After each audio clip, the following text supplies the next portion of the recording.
did he come up with that? What is he doing? Someone asked me recently, I don't know who it was, I can't find the comment on social media, but someone asked me about the approach to the melody in Cliffs of Dover, and I just said, I don't know. And then I started to think about that song, and I started to think about the first time I heard Cliffs of Dover and the effect that had on me. I was 10, and I was a complete guitar freak, obsessed with Jimi Hendrix, the best guitarist ever, the best rock guitarist ever in my mind. And when I first heard Cliffs of Dover, I was a little taken aback because it shattered my impression that Jimi Hendrix was the best guitarist ever, because Cliffs of Dover was just so obviously on a whole other technical level. Now, art is subjective, so whatever, but you know, my idea of Jimi Hendrix being the greatest ever without equal was shattered that day. And as a child, you hold things close to yourself, you identify with things strongly, and I didn't want to like Eric Johnson or Cliffs of Dover in that moment. My father gave me the CD. He was always buying albums for me from Columbia House. They were coming all the time, you know, 2 or 3 albums a week from Columbia House. I don't know how they stayed in business. It was like $20 a month for like 5 albums or something. I guess he kept them in business for a while. I don't know. Either way, he puts on, he's like, yeah, I got something for you. You're gonna like this. And I'm like, I am. Probably not. Puts in a little CD tray. And it's this drony intro, an Avia Musicom. It's this like ambient reverb guitar intro. I'm like, what is this?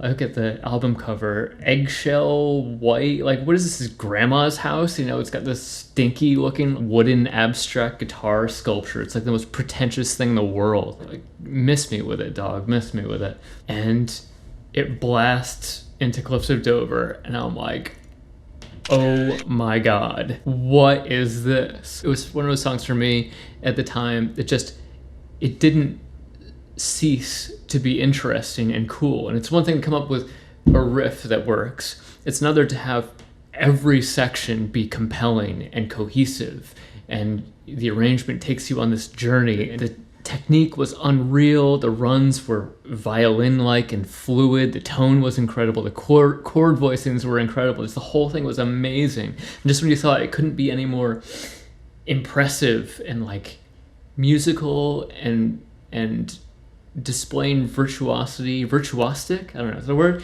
You just think it couldn't get any more of what it was. It would kick up to another notch, like the ending run. Oh my God, I was just floored by this song. But at the same time, I didn't want to like it because it like ruined Hendrix for me. Anyway, that was my thought about Cliffs of Dover. I learned to play it poorly at the time, and I loved playing that song. I just didn't really know how to practice or put the work in. So it was always this like rather lacking version of Cliffs of Dover. But what is he doing? What is this approach? When I take a wide angle view of this, I'm like, oh, well, the sliding melody is really interesting. And then shortly thereafter, I realized, oh, well, he's obviously chasing the chords to the song, and it's a pretty common chord progression. So that's accessible, but he's not chasing the chords like this, like, you know, it isn't just your triad shapes. It isn't that, nor is it your standard arpeggio shapes, like, it isn't that either. So what is it? And then I'm thinking, oh, it's a 2-string arpeggio. So he's taking his triad, and he's taking this note, and he's putting it there. Ah. Got it. So I immediately go to thinking, well, how would you play all of the diatonic chords like that? And how would you play every inversion like that? So if we play, you know, A minor, it would be A minor, G, F, E minor, D minor, C major, B diminished, A minor. Okay, so that would be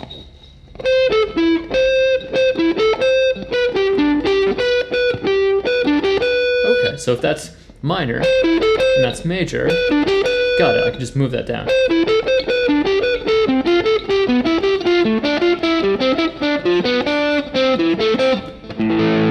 Got it. So if that works for the second inversion, it probably works for root position. Oh, we got it. That one's pretty easy.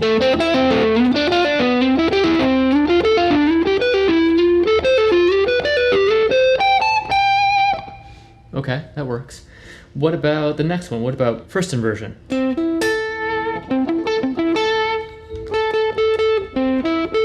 That's pretty big. B diminished. That's not happening today. C. I mean, that's a pretty big stretch. And, you know, like many things on the guitar, there's probably an easier way to play it. So maybe if I there we go. So just take these two notes and move it to the next string set. There we go. That's manageable. Okay, so now similarly walk the chords down using these shapes. C, B diminished, A minor, okay, G, F, E minor, D minor, C, you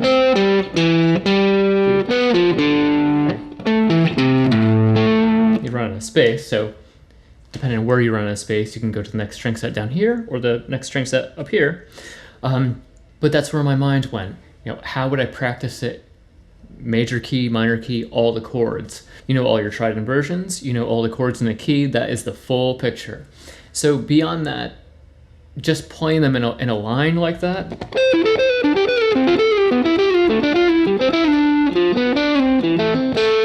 that doesn't sound that musical. So choose a chord progression that is a common chord progression, and then you're killing two birds with one stone because you're getting to know a common chord progression, you're memorizing something that you really should memorize, and then you're exercising this new approach. So let's just choose 1, 4, 5. Okay, well 1, 4, 5 in C would be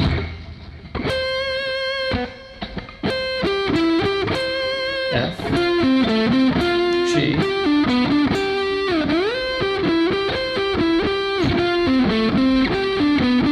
that doesn't sound, it sounds like I'm doing that. I'm doing the Eric Johnson thing. Doesn't sound that musical though, so let's see if we can develop that a bit more. That sounds convincingly musical. So we take an idea. The idea is these slidey two-note, or rather two-string arpeggio inversions, and we're trying to take that and make something out of it. And we choose a template of a common chord progression, and then we put the two together and just endeavor down that path. And we see what works, we develop what works, we dismiss what doesn't work, and we just keep it going, keep it going, keep it going, until we arrive at a place that is satisfying to us, that's convincingly musical. It doesn't have to be the greatest thing ever, it just has to be in the ballpark. And that's how I would approach a lot of things, really anything, really, any concept that we really like. In this case, Eric Johnson arpeggios, just trying to make it musical. This lesson and more, this is the first lesson available on Guitarmalade's Patreon page, and you can get it as a patron or Patreon supporter of Guitarmalade. There's a ton of content available. We're adding to it all the time on Patreon, so check that out. And if you'd like, you can join me on Guitarmalade Live, ask questions, and we can endeavor down this path of trying to take a lesson or a concept or a scale, whatever, and learning not only how to practice all of the right elements, but how to then make it musical. We don't know what we don't know. Doing it on your own is just very tricky. Connecting the dots between shapes on the guitar and then a musical context and then genre-specific elements. It's a lot to discover by yourself. So let me connect the dots for you. It's gonna be fun. We're gonna be on Guitarmalade Live. We're gonna be playing some gnarly things, and having some musical epiphanies. So check out Patreon, and I will see you later.